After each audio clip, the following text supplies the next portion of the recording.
Mhm.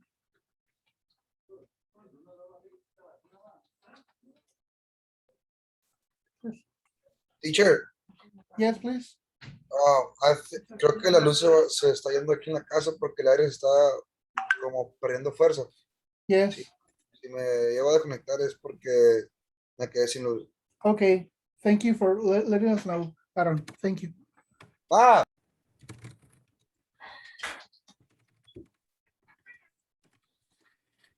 Okay, guys, we're going to do this in a different way. Instead of sharing the videos, because of the internet and because of electrical problems, please, you're going to share with us what aspects of the videos that you watched were more interesting to you.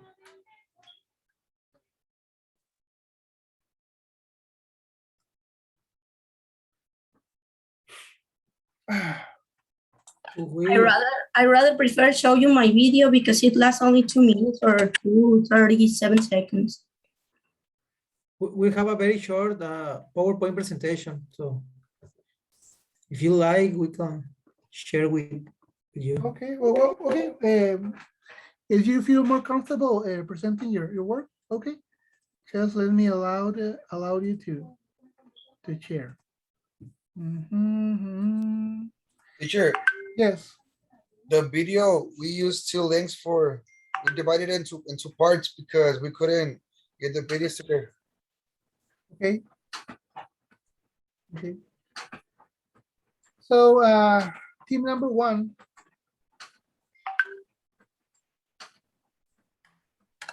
Team number one is Marisa and Georgina, right? If I'm not mistaken.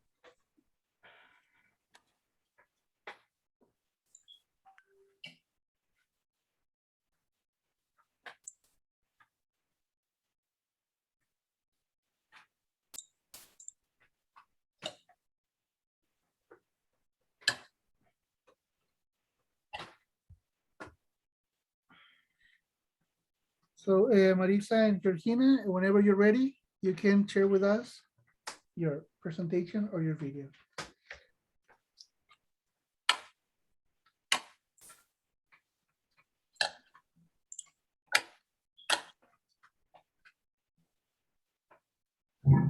Can you tell me if you can hear, because I don't know if the audio is shared too. Yes. Hello everyone, and welcome to this new raw informative session in its very short version. I am teacher Marisa, and today I am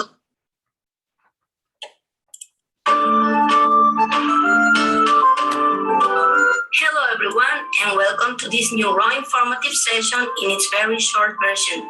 I am teacher Marisa, and today I am going to talk to you about my own perception of a YouTube video where Professor David Crystal talks about the topic language and Shakespeare. Professor Crystal shares his knowledge in this video by saying that people think that they know everything about Shakespeare, since they know his history and some of his work, because Shakespeare's been studied for decades. But there is still a lot to learn from Shakespeare if we see it from the language point of view. He addresses that if we part from the language panorama, in recent years arose the interest in aspects of his language. In his seminar, Professor David Crystal provided an original and very vivid introduction to Shakespeare language. In the video, he talks about a project and mentions some examples, specifying that his project has been predominant in a particular area, focusing on the original pronunciation, since in this project, he addresses the original pronunciation of Shakespeare's syllables. In his talk, Professor David Crystal tries to explain the main dimensions of language structure, the writing system, pronunciation, grammar, vocabulary, and conversational style of Shakespeare's work. He pretends to demonstrate linguistic practicalities and aspects which can help us to achieve a better appreciation of Shakespeare linguistic creativity. I think that if we see the full seminar of Professor Crystal, we can better understand Shakespeare and his enduring influence on the English language, because he explained Shakespeare's language easily and accessible to modern day audiences. Well, that was all for now. Remember that I am teacher Marisa. I hope you find this video interesting, and I want to thank you for watching this raw informative session in its very short version, and I hope to see you next time.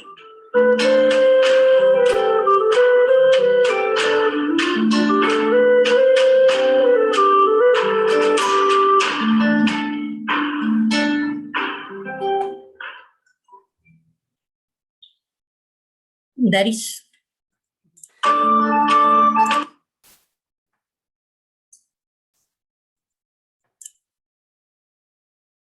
Guys, my video, and this is my partner Georgina.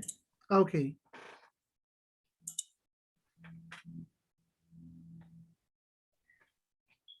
Hello, good afternoon. My name is Georgina, and today I'm going to talk about the language of Shakespeare.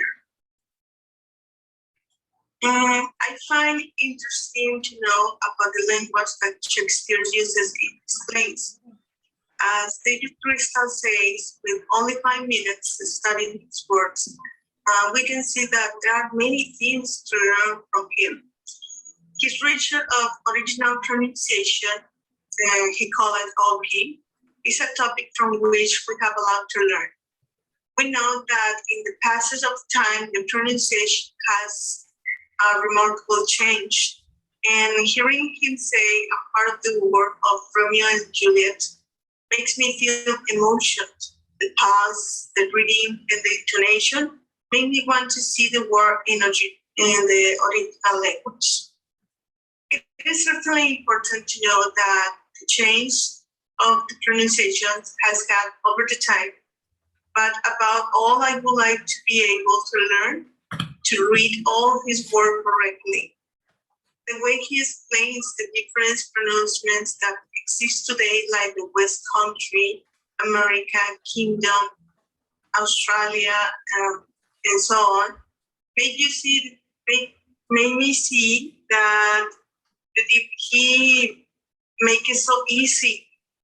And there are times that when we see or listen to language of another country and we don't even understand it.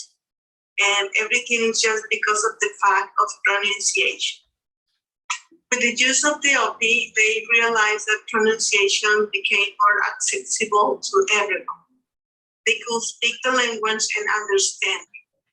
With this, they may have made different productions in several countries, especially in America, since the pronunciation with OP, it sounds very similar to the American English. I think it would be interesting to know how this building works to better understand of the legacy that this great writer left. It is interesting to know that this method helped to realize different things, as is the fact of helping the early music that tell us that it is necessary to listen it in the original way and to find the sense of freedom and rescue heritage. So this is show what the life was like before. And what is surprising is that he mentions that some people are implementing the OP to grammar and sentence. And they are looking for the balance of the emphasis and the stress and the metric line and the lexicon. And all this must be routine, but he is surprised about it. And I believe this method is something that we occupy to know and study in order to improve our pronunciations. That's why I found interesting this video for all of us. Thank you.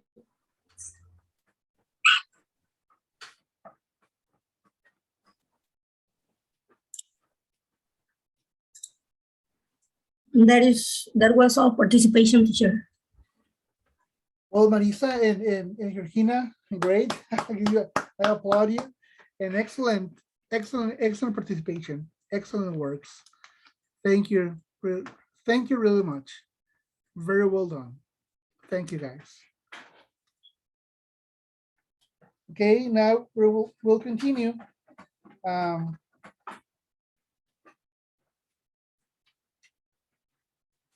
With team number 2, which is, let me check. Adilene and Efrain, but they're having problems with their internet connection. Is Efrain here? No, he isn't. Okay, let's go to team number 3, which is Gabriela and Liliana.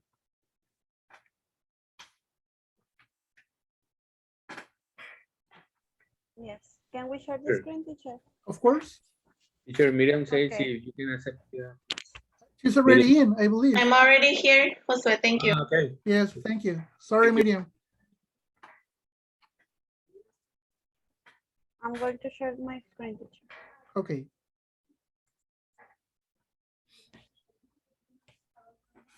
Tell me if you can see it. Ready. We can see you. Okay. Well, this is our work for activity 3. I'm sorry, it's block 2.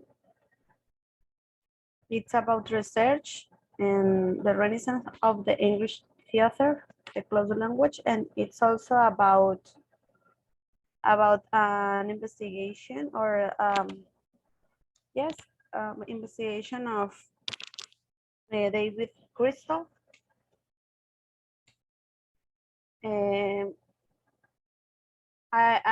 Everything is summarized in my video, so I'm going to share my video.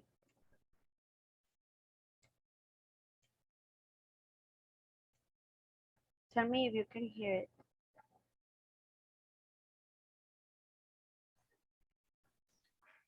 No, I can't. No?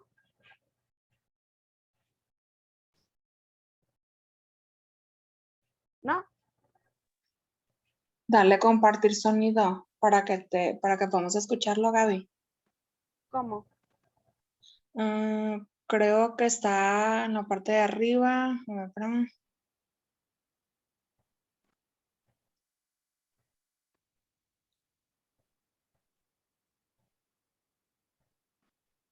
Debe de aparecerte al momento en tu Zoom, en el Zoom. Dale arriba en ver opciones. Creo que ahí viene algo de compartir sonido, algo así. En los botones del lado derecho arriba. O expone la presentación. Nosotros vamos a exponer la presentación nada más para no proyectar el video. Okay, because you can hear me. Porque todo lo que está en la presentación es lo que estoy diciendo en el video. So, my presentation, it's about how to talk like Shakespeare. David Crystal mentioned that accents in all languages have changed over centuries. And he is a specialized person in OP, original pronunciation, and he had worked with the Globe Theater.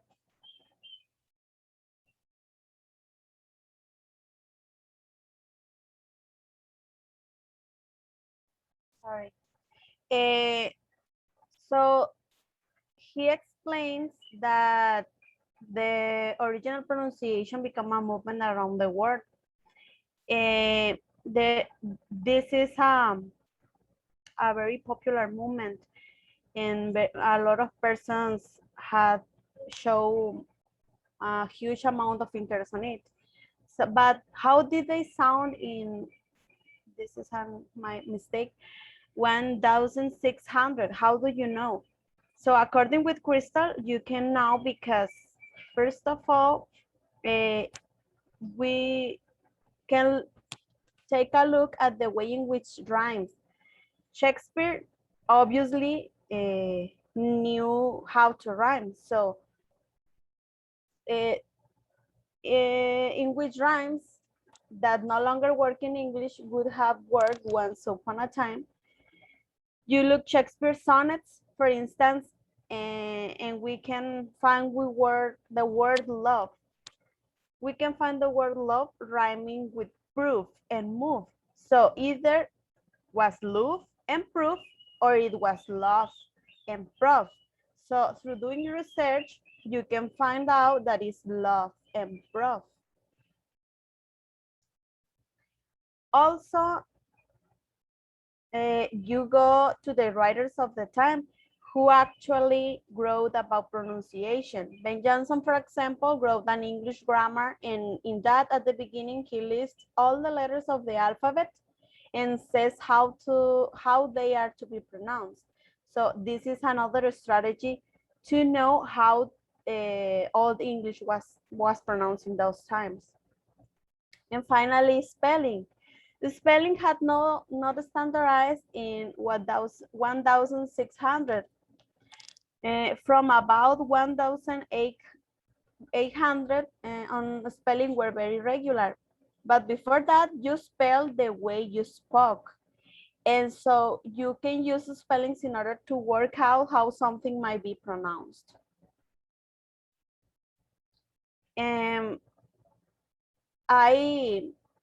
in this video, the video of David Crystal, I found out some key aspects. For example, that the Old English had some similarities to Spanish, and I think, for example, the role R's.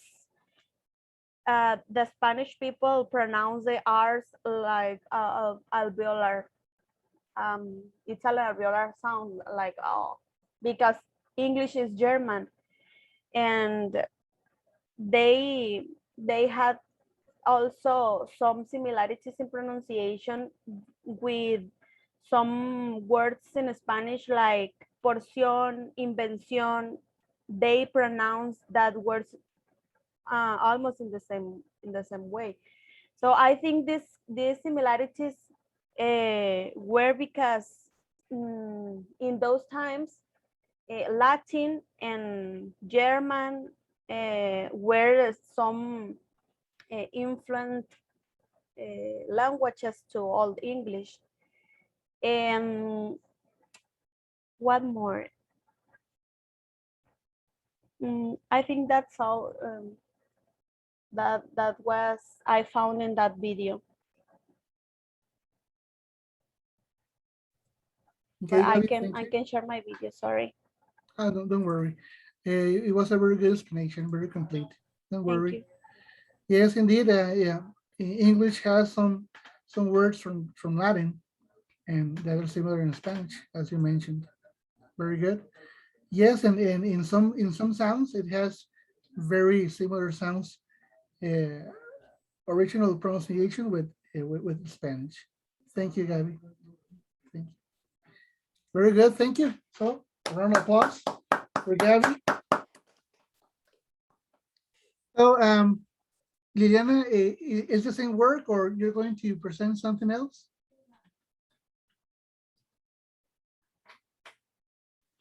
No, teacher, it's the same work. It's the same work. Okay. Thank you. Very good. Excellent, guys. Well done. Very good. Thank you. So now we go to team number 4, which I believe is Jose Luis Nazarelli, if I'm not mistaken. Yes. Yeah, you're right. You're right. Okay.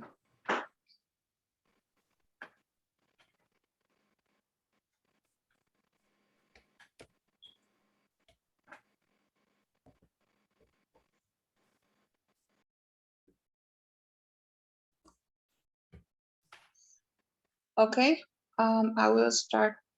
Our work, we are team number 4, and our work is about the Renaissance of the English theater, closed language. And David Crystal talk about the the idioms in our English. Well, first of all, we need to know what is an idiom. An idiom is a commonly used expression whose meaning meaning does not relate to the literal meaning of its words. Formal definition, an idiom is a group of words established by usage as having meaning not deducible from those of individual words. English idioms, proverbs, and expressions are an important part of every English.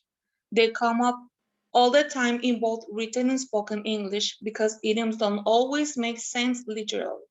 You will need to familiarize yourself with the meaning and usage of each idiom. We're not watching the presentation. It got stuck in the second slide.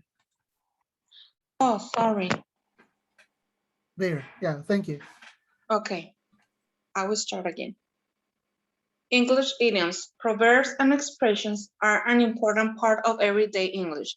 They come up all the time in both written and spoken English. Because idioms don't always make sense, literally, you will need to familiarize yourself with the meaning and usage of each idiom. That may seem like a lot of work, but learning idioms is fun, especially when you compare English idioms to the idioms in your own language. And that's really true. They're really different when we compare the idioms in English and the idioms in Spanish. Learning to use common idioms and expressions will make your English sound more native, so it's a good idea to master some of these expressions. You can start by learning the very common English idioms, since these are the ones you will encounter regularly watching American movies or TV or visiting the United States. I don't know if you know any idiom, like break your leg, I think it's one of those. But in our old English, they were really different as the ones that we use in our English today. Jose Luis is going to continue. Our presentation is really short. Yes, we need to realize that when we translate idioms from some language to another one, it doesn't make sense, right? Because if we translate literally, so that's a really fun part. Comments about the video. Well, idioms were probably one of the most important things about Shakespeare's influence on the English language, although he invented a lot of words. Perhaps the video mentions about 700 of them altogether eventually stay in English, in the modern English we use today. But in fact, most of them are pretty obscure, not that commonly used in every speech. But the idioms where Shakespeare made his greatest impact on present-day English. It's surprising how many idioms are used in every speech of people just do not realize every time we use it or English speakers use. David Crystal say on the video that he is writing a place, murder mystery, and he's near to end it. His play is that every line is actually an idiom introduced by Shakespeare. It will be extremely dramatic, and it will continue in Britain until 2030. I find a very funny anecdote from Shakespeare days. He mentioned that there was a man who once went to see a production of Hamlet and said, "I don't know what the fuss is. All Shakespeare did was string a bunch of famous quotations together." And anyone who knows anything about Shakespeare has to smile when the guy says that, because virtually all those famous quotations in Hamlet never exist before Shakespeare. So that's hilarious. And it's a funny story from Shakespeare times. Most of those quotes from Shakespeare are using many, many times a day without people knowing or realize. That's the thing about idioms from Shakespeare. Well, with this, we finish our presentation. Okay, guys, yes, excellent, very good. A round of applause to you too also. Very good. Yes, and as you said, it's very interesting. And he began telling the story, right? The play using the idioms from that Shakespeare introduced to the English language. Very interesting. The videos that were in the platform. If you have the time, watch them watch all of them. It's very interesting what TV Crystal has to say about the whole English. Very good, Jose Luis. Very good, Josareli. Well done. Congratulations. Okay, now we'll Thank go you, teacher. team number 6, which team number 5, sorry, which has Rene and Josue as its members. If I'm not mistaken.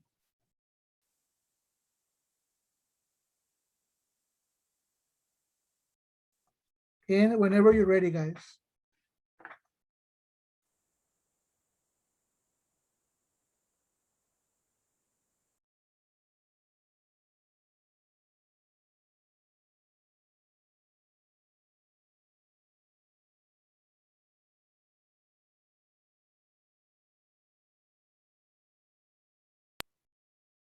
You first, Rene? Teacher, we didn't design a presentation. We thought that we were going to record videos individually, and that's what we did. I don't know if you want we to reproduce them or explain what we understood from the original video. If you have the videos at hand, and please, and if you can, please play them. If you Can can. we play them? Yes, of course. Okay, I will open it really fast. Okay.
Well, hello, my name is Rene. Do you listen the video? Yes. Yes. Yes, okay, I'll play it. Make it bigger. Saracho, and I am team number 5. I am with Josue. We both watched the video original practices in Shakespeare, and it was a little bit difficult to understand, even though I'll try to explain what original practices are. Let's start. Original practices refers to a unique and radical experiment that was generated at the Globe and used historical performance to transform modern theater practice. The reconstruction of a Shakespearean amphitheater was based on the idea that it would provide the ideal context for testing out what academics knew of early modern playing conditions. This led to an exceptional partnership between research and creative practice. The biggest success of original practices was the discovery of a new relationship between the audience and actors. Unlike conventional theaters where the audience is in darkness, everyone can see and be seen at the Globe, and this led to a unique interactions with actors. Actors can speak directly to an audience member or respond to the reaction of an audience. Original practices elements extended to how the creative team were named. One of the original practices of the glove is to try to use the original pronunciation as opposed to what is called received pronunciation. Received pronunciation is a kind of Queen's English that you often play Shakespeare in elsewhere in Britain. It is mostly about how actors perform Shakespeare's plays.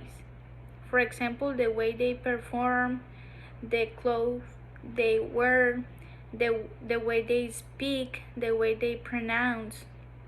The point is to bring to the reality how the sonnets or the plays from Shakespeare are.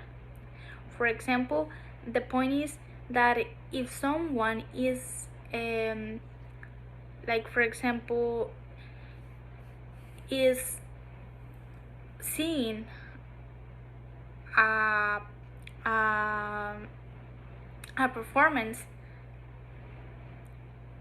the point is to bring it to the reality, to make it real, to feel like Shakespeare is there. And from my point of view, it is a little bit difficult. I think actors need to do it excellent, or they need to practice and practice a lot in order to reach the same pronunciation, or in order to transmit what Shakespeare wanted to transmit in his sonnets or his plays. And I think Shakespeare was an excellent writer, and it's kind of difficult trying to perform the way he wrote. In fact, in the previous homework, I read a sonnet. Well, they were two sonnets from Shakespeare, and I think they were really difficult to understand. I needed to read them a lot in order to understand them and in order to answer the questions I needed to answer. And now I imagine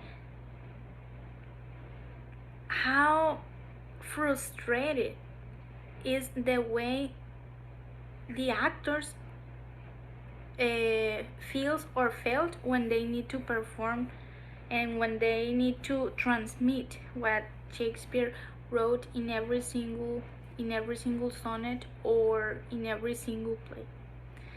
Well, it is my thought. I don't know if I am good, but well, I think that at class we will analyze this information, and I will know that if I am okay or not. Thank you so much.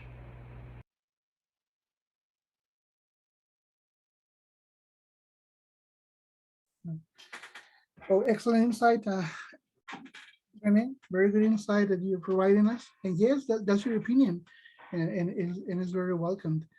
And so I believe that yes, that's why actors have to practice and practice a lot, and they have to understand very well what they're saying. So it's very interesting insight, and thank you for sharing it with us. Thank you. Very good. A round of applause to you. Thank you. Josue, whenever you're ready. Okay.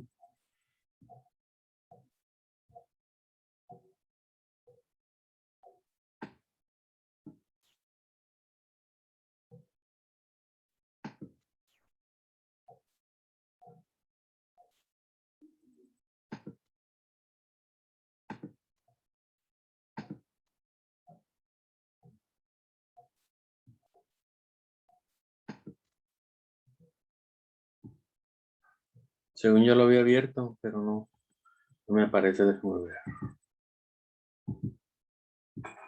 Okay, it's coming.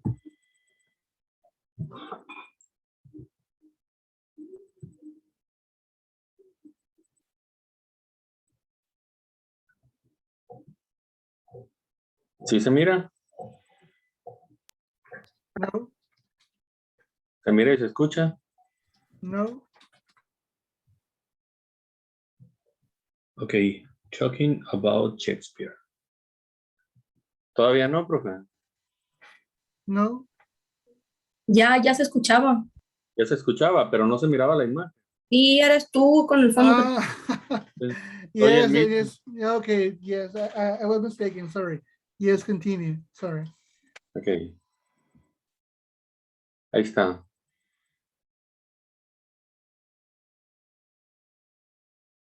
Ahí va. Okay, talking about Shakespeare. Okay. In this video, David Crystal talked to us about original practices in Shakespeare. It's something big that starts in Shakespeare's Globe, his theater in London. When Shakespeare wanted to put some play, everything was original because they have to use original and live music, instruments, original costumes. They cannot use special effects because there they do not have technology. Everything is new. Everything is original. Now, when someone wants to put some play and they want to use the original pronunciation of something close to it, they need to read a lot and learn about it. How was it? In which sense they can feel with it. When people listen to the pronunciation, some of them can recognize the echo every place. They can the place they are from. In every one of them can identify that those echoes and accents are the root of the language, and people are learning from them. For instance, the sound of different vowels, the intonation, etc. People from different parts of England or from the whole United Kingdom or even from other English speaker countries can identify this. Something has changed with the use of the rhyme that Shakespeare used in his sonnets. Some writers show us the changes that they can see and how every single sound was used then and how it is used now in pronunciation. However, when English speakers listen to these accents, they can feel close to Shakespeare plays and they fall in love with it, with this play, with this work, because it's part of a culture, part of the past, part of the history, and some of them can feel that it's a part of themselves.